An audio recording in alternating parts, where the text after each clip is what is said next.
So,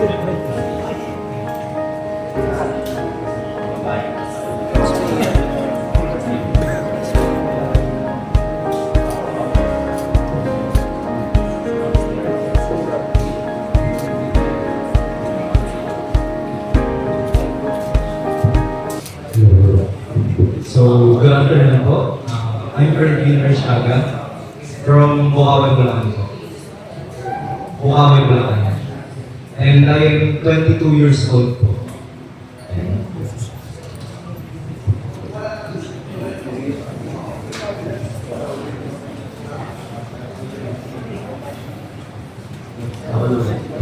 So,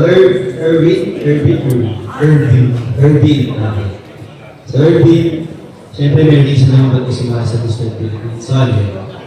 So, ang reason ko lang po is based po sa advocacy ko, which is yung toxic masculinity po. Gusto ko pong tulungan yung fellow men po na huwag silang makapaghinayan ng sarili.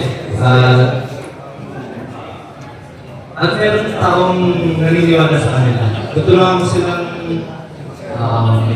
sila mag-boost yung confidence nila for them to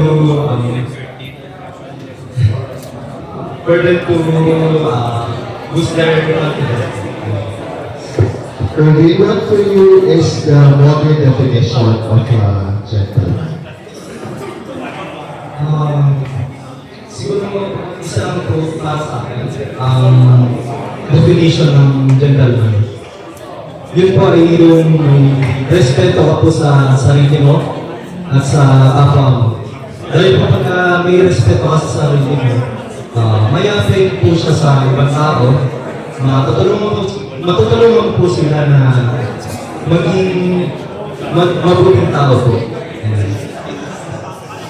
Ano ulit yung surname? Surname? Arshaga po. Aside from your surname, what makes you unique from other candidates? For me, I'm just being myself lang po eh. So, si Erwin po kasi yung tipong tao na jolly, na handa pong humarap sa tao na masaya lang palagi, na hindi po iniisip yung problema. Ayun po.